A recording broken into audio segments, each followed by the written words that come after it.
Hi, welcome to Holding Space. I am Melody and I am holding space. I know if you are on your healing journey, you are as well. So today has been a pretty rough day. I tend to think of healing and all that comes with it to be pretty ugly sometimes. And you can be in the middle of doing anything. You're living your life, you're doing your daily routine.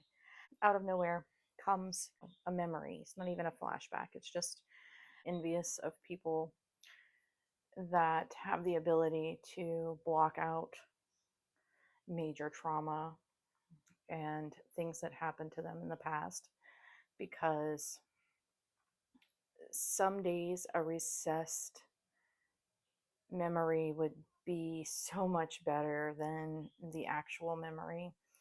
And today is just another one of those days in this journey. I reached out to a friend and I spoke what was on my mind, and I listened, and something resonated with me that in my experience of trauma and development became the caregiver. And just take these off with the glare, get on my nerves. But the caregiver is what I embodied. It's like an archetype. I personally deal with a lot of um, mood destabilizing disorders. Those could be unspecified bipolar, ADHD, um, BPD, borderline personality disorder, and disassociation is a huge one for me. Caregiver archetype and how that seems to have taken prevalence in my life due to my past traumas. That is what I developed. And that maybe some shadow work should be done in that field, and maybe to try a new approach like journaling. I'm going to do it. It resonated with me today. It hasn't always resonated with me. I'm a poet, self proclaimed poet. I like to write, I like to turn my unstable moods into art. So sometimes I make art, sometimes I write poetry, sometimes I start writing a book. Whatever I do, I have 3,000 unfinished tasks at hand on any given day. Um, so, journaling is something that my therapist and I have spoken about before. I know it's healthy, and I still don't do it. Maybe you can relate to that. I know it's good for me, and I can observe it, but it's from a distance. So, disassociation has played a major part in my life, and I know that mind and body are not separate, but they can feel miles apart. I can literally watch my body reactions. My observer can watch the play as it unfolds. Very strange, and I've often described this to my therapist in the past as uh, reading a book over my own shoulder. And it is not something that is a clinical psychosis where I don't have control. The control is a very much mediated fog. It's subclinical, and it's how I've learned to survive. So, learning to survive, I forget how to live sometimes. And I'm trying my best to take different approaches. And when something resonates with me, I will explore that to see why, whether it be mental health, food, music, whatever. I am I have always been this way. I am an open research lab, just waiting for something to come in. So, yeah, it's been a pretty rough day. And if all you did today was survive, well, then I'm proud of you because I accomplished nothing. I sat up, I started my project, I did maybe 30 seconds of it, and I stepped away. I did not do my morning 20-minute workout routine, which is very new to me. I've been doing this every day. I try to. I say I cannot reward myself with coffee unless I complete 20 minutes of active movement. It has been really helpful for me. And you know what? It was so helpful that I didn't do it today. Why? I don't know. That's just how I am. Same with journaling. I know it's good for me and I know it'll help. And some days I just don't feel like I give myself the permission to take care of myself. Um, so, stepping back a little bit, I'll explain some of where I come from and how I got to this point. Buckle up, buckos. It's a bumpy ride. So, being a small child and living with a very much gypsy like family, we did a lot of exploring. We lived on a houseboat. We traveled a lot. Um, and this is not rich man's travel. This is gypsy travel. So we traveled in a crab boat.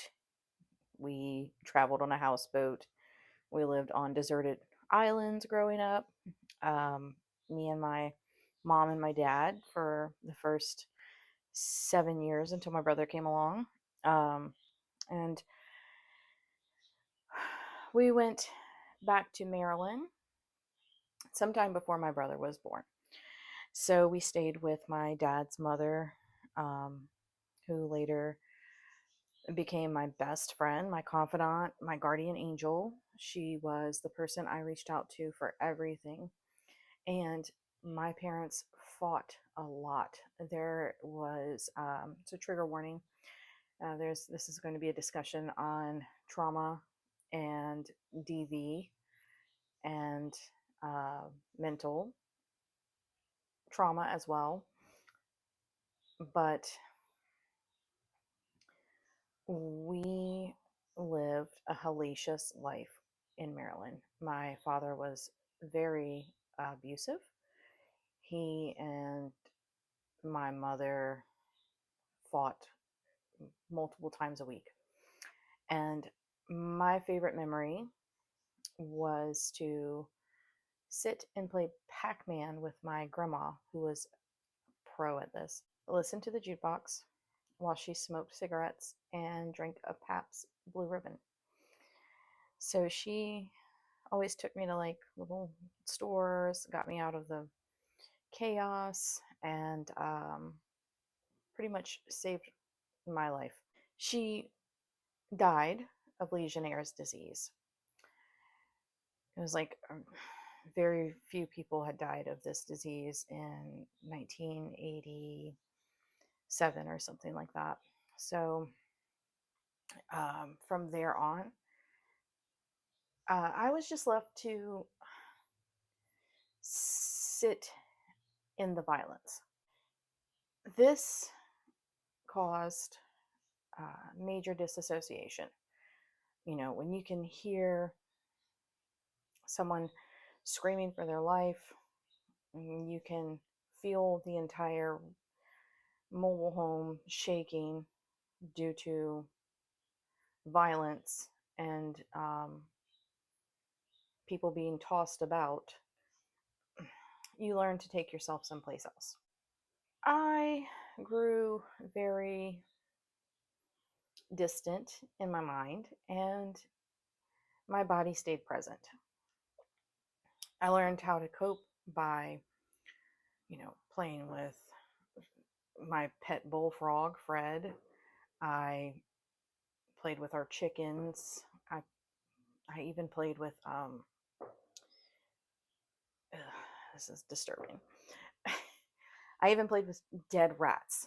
We would catch them on the trap, and I was supposed to take them outside and unclip the trap, and remove the dead rat. Well, I would play house with them. I think this was just a coping mechanism. Now that I think back on it, probably pretty unhealthy in all aspects of disease control and mental health. So, um, I can say that now with a different perspective. We stayed in Maryland for a while. I remember my mom trying to escape multiple times. And one of the things I will never forget is that we we had my half sisters come over pretty often, and one day my dad just says, Sister A is your sister. Sister B is not your sister. She won't be coming around anymore. So it was a little traumatizing at the time. I didn't understand why she wouldn't be coming around, or for that fact, why she wasn't my sister anymore. Um, Little did I know my dad was deranged, to say the least. So we had a very strained relationship. I grew up with the sister A. Never saw sister B again after I was probably maybe 8 years old. And then we have recently reconnected, but I'll come to that later in another story. Uh, but eventually, Sister A stopped coming around as well. The violence was just too much. And one of the things that stand out to me the most is my mom trying to escape, trying to leave my father, bring us to Louisiana from Maryland to be closer to her family. Dysfunctional, yeah, but on a whole nother level. So my mom tells my dad one night, I'm going out to wash the laundry. I'll be back. And tries to take us with her. And I had overheard her plans on the phone. So I reacted pretty upset, and I would not go. I was scared to go. I knew she was going to take us somewhere. And that to me was more terrifying than the nightmare we were living. Um, so she, I think, felt like she had no choice but to leave me because it was too risky and maybe she didn't want to traumatize me anymore. So she takes off with my newborn brother and they come down to Louisiana. I tell my dad what's going on. I'm like, hours have gone by. My mom's not come back. And I said, well, I know where she went, and damn it, I've always like pinched myself for that. Like, here's your opportunity. And you fumbled. But that's something you have to learn to heal from. And eventually, my family decided to make the journey, the entire family, to come to Louisiana, be near my mom's family. And thus the nightmare really begins. So, yeah, today, those were some of the thoughts going through my mind. And I think As far as journaling goes, I think we can do that together. You know, we can heal together. No one says we can't. Today is 7/2/26. And I don't really know how to start journaling, but I'm going to start with words. Regret, fumble, disassociate. Today has been interrupted, to say the least, and painful. Also, healing is the focus. Just super simple. I'm going to start there. Because as a good friend told me today, sometimes the words just need to come through your hands in order to be felt and heard. Thank you for holding space with me today and every day. Talk to you soon.